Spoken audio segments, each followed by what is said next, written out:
Okay, today we're going to make a pot of green chili stew, which is also called posole. In New Mexico, it's a big thing to have posole made, either green, red, or white, and it's a corn, chilies, and pork, and sometimes chicken stew. It's really good, so it's easy to make. First, you're going to start with chopping up a pork loin or a pork roast. See, probably in like 1-inch squares. That I've already tenderized, salt and peppered these, but you would just, sprinkle your salt and pepper around all the pieces, just like that.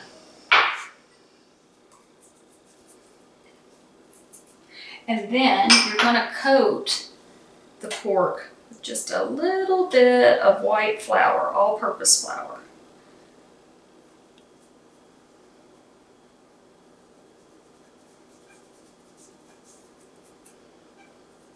Just like that.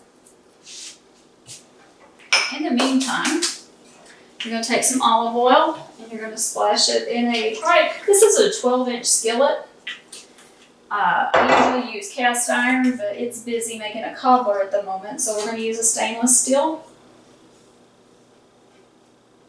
skillet. And you'll see in a minute why I mention it, because when we use this, we're going to have some of your pork is going to stick to the bottom of your skillet, and you kind of want that, so don't be worried when you start to feel it kind of getting tacky to the bottom.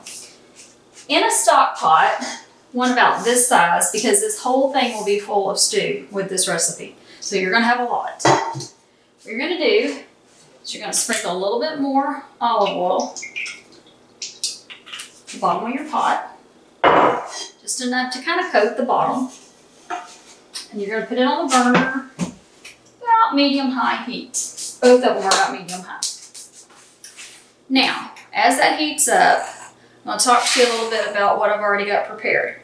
For this recipe, you're going to need 1 onion chopped, about 4½ stalks of celery chopped, and if you can see, I've got the little, I don't know what you call them, the little leaves. I got them chopped in there too because I like the way they taste.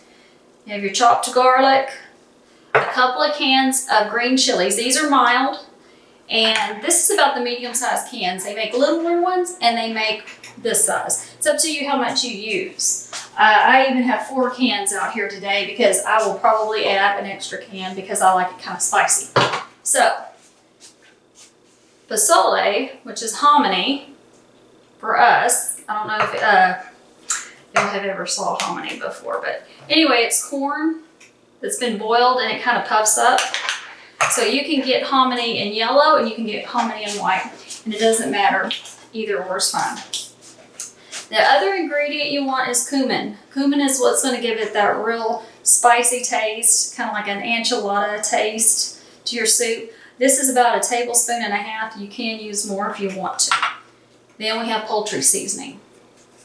And you're probably only going to use about 1 teaspoon of that. I usually use it just to taste, because I taste my food as I go. So anyway, having said that, that gives our oil a little bit of time to heat up. Okay, so you have a nice dusting of powder flour on your pork pieces. It doesn't have to go all the way around them, just as long as it gets on most all of the pieces, that's fine. And just gently put them in your skillet of your hot olive oil.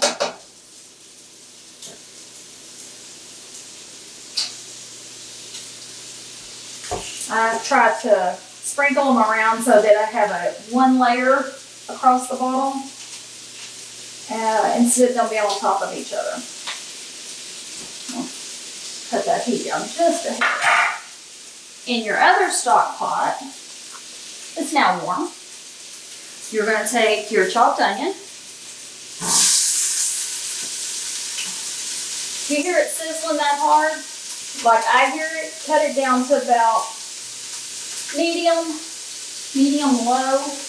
Every range cooks different. Mine cooks a little fast, so knock it down just a hair. You're going to add your celery.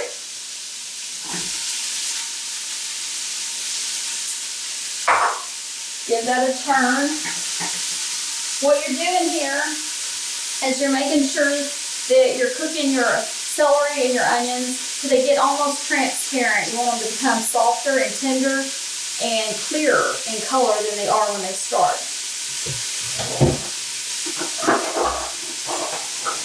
I like chopped garlic already prepared, but if you want the pods, squeeze probably 2 cloves of garlic and add that to your celery and your onion. And now we're just going to keep turning this and letting them tender up, okay? You're just going to keep an eye on them. Both things should cook about the same time length, so you kind of have to do with both. It's not a big deal. It goes really fast. So over here in this, I want you to start turning your meat just so you can start getting a brown tint to the other side.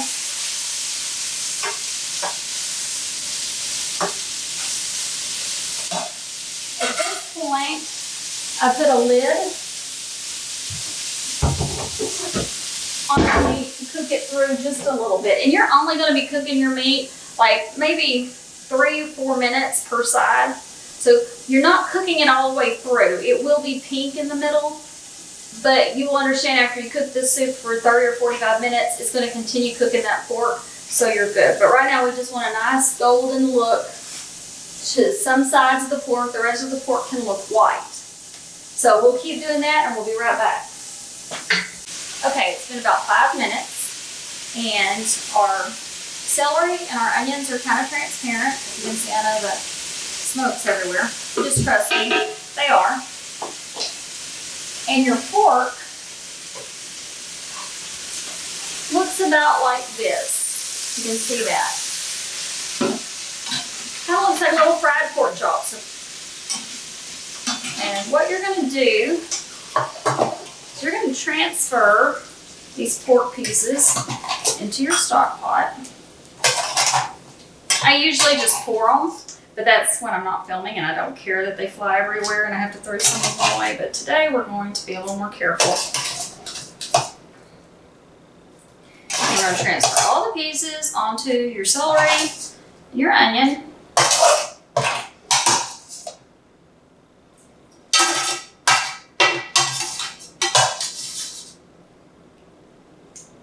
And last piece. All right. So this is what you have in the bottom of your pan, the stuff that's burnt on. Don't ever get rid of this stuff. Even if you're cooking, especially like chicken fried steak or something like that, and you're gonna make a gravy, you wanna kind of keep the bottom of this, because here's what you're gonna do. You're gonna return it to the heat. You're gonna open a can of chicken broth. Not a can, this is a box. Pour a little bit into your pan and let that simmer. And what that's going to do is it's going to soften up all the stuff that was kind of burnt to the bottom of your pan. And that's a lot of good flavoring that will be lost if you don't use it. So the rest of the box of chicken broth, add to your stock pot. I don't get the reduced sodium. I like kind of salty stuff, but you're welcome to do that. I like full fat, I like full salt. So maybe not the healthiest, but it's what tastes the best. Now, we'll stir that around. And then you're gonna add your hominy. Now I bought 1 thing of yellow hominy and I bought 1 thing of white. It doesn't matter, but it's gonna be a little bit more colorful than normal.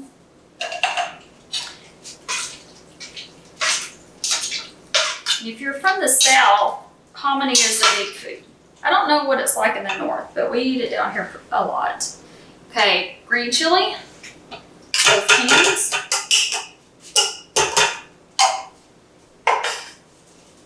Stir it around.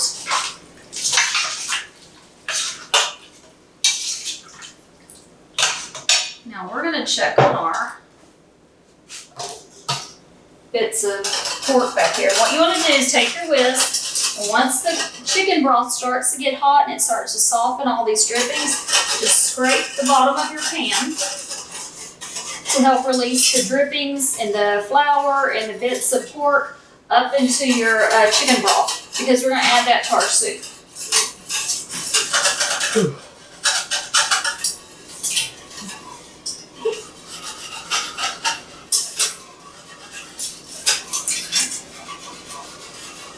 All right, looks like it's all up. I don't know if the camera's going to be able to see that or not, but what was stuck on the bottom can now be pushed out into this broth. The broth is nice and dark and really rich. You'll see it as I'm pouring it in. That's a lot of flavoring you would throw away if you just waited to clean it in the sink. It's a lot better too, you don't have to scrub it later. Now, what gives this soup a green color is tomatillos. These are so cute. They grow in little pouches like this. My dad grew some a few years ago, and it's funny because the pouch grows first and it's empty, and then as the tomatillo grows, it fills out the pouch. So when you buy these in the store, get about 20, 25. When you get them home, you just peel the packaging off, and they look just like a little green tomato.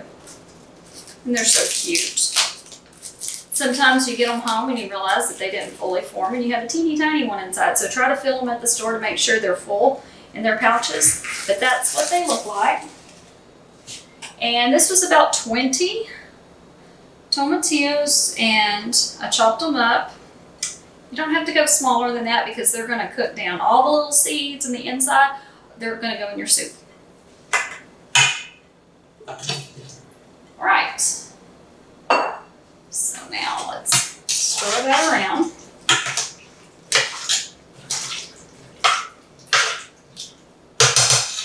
Okay, this is your cumin. I said there's about a tablespoon, probably a heaping tablespoon for me, for my liking. And you can adjust that if you're not one that really cares a lot for really strong enchilada spice in your dishes. That's fine.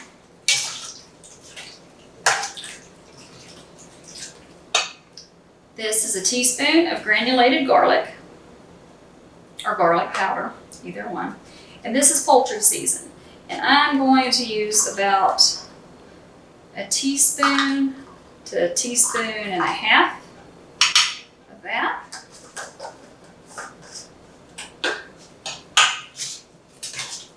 Okay, so as you're incorporating this, to get all the seasons mixed up, I'm going to try to show you. Can you see in there, Caleb? All right. This is probably got the juice to right here. All right, but I'm going to simmer this for 35 minutes. So as I simmer this, the evaporation is going to make the liquid leave. So I'm going to add another probably half a box of chicken broth to start so that I don't have to babysit it quite as much when I turn it on and leave it.